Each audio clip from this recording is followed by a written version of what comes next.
और न्याय, इनके बीच में ये लड़ाई तो हमेशा चलती ही रहेगी। और अन्याय करने वालों का भी कोई धर्म नहीं है और अन्याय सहने वालों का भी कोई धर्म नहीं है। ये सिर्फ ऊंच और नीच यही फर्क है। जिसके हाथ में शक्ति होती है, जो शक्ति विहीन होता है, वो उसका शोषण करता है। ये एक सच्चाई है। It's all about power and powerless. It's absolutely like that. यही जब आप बता रहे थे 171 साल का दौर और 1 और 2 अगस्त की दरमियानी रात पर भी जाएंगे, उस पूरी यात्रा को हम तफसील से कवर करेंगे।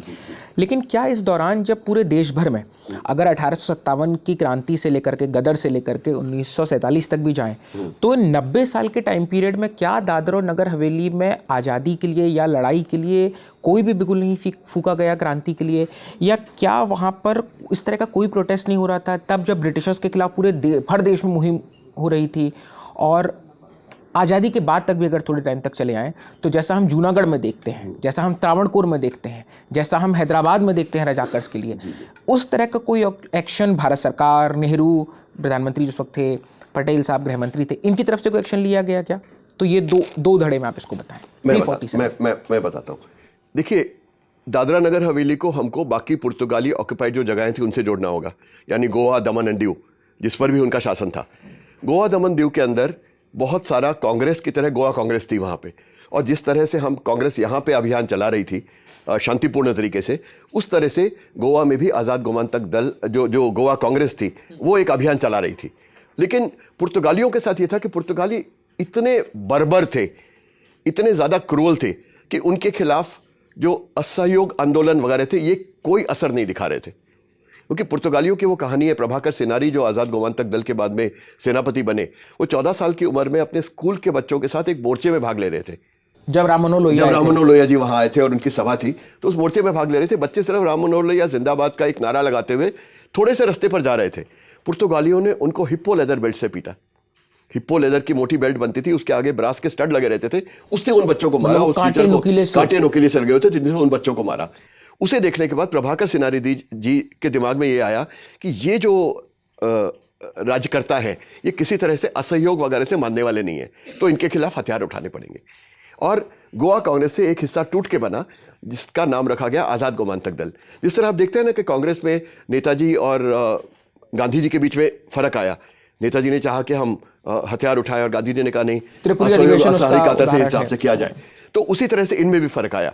और इस आज़ाद गोमांतक दल ने यह कसम खाई कि हम सिर्फ पिस्तौल बंदूक उठाकर ही इस इलाके को आज़ाद कराएंगे, वरना ये इलाका आज़ाद पुर्तगालियों से कभी हो नहीं पाएगा। दादरा नगर हवेली की स्पेसिफिक आप बात कीजिए तो यहाँ कोई असहयोग आंदोलन या कोई किसी प्रकार का रिबेलियन हुआ हो, इसका कोई वैसे रिकॉर्ड नहीं है।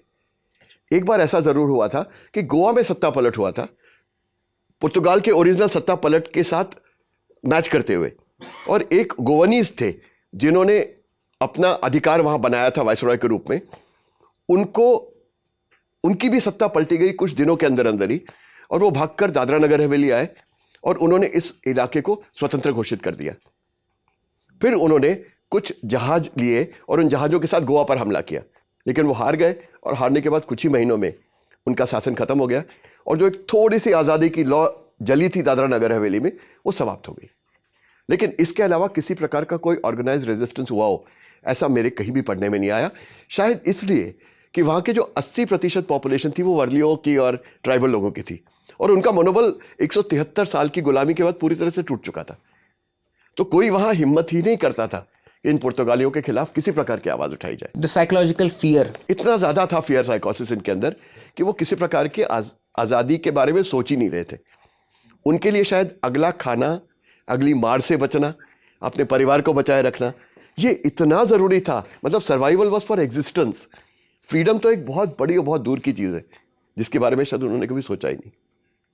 और पोस्ट इंडिपेंडेंस, क्योंकि ये बात जब हम आज रेट्रोस्पेक्टिव में देखते हैं 2025 में, तो बहुत ही अपाच्य लगती है कि भारत का एक हिस्सा है और पश्चिमी छोर पर ऐसा है जो आपको साफ विजिबल भी है, मतलब कहीं दूर नहीं खो गया है।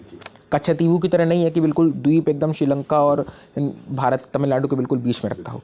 एक हिस्सा है, हिंदुस्तान का है, जिस पर आज़ादी आज तक नहीं पहुंच पाई है। ये बहुत ही अपाच्य बात है। तब जब हिंदुस्तान में आज़ादी के लिए पूरी मुहिम चली हो, तब जब पूरा देश दुनिया इस बात से इंस्पिरेशन लेती है कि भारत ने उपनिवेशवाद के खिलाफ, उपनिवेशिक शासन के खिलाफ किस तरह की जंग लड़ी। पोस्ट इंडिपेंडेंस क्या हो रहा था?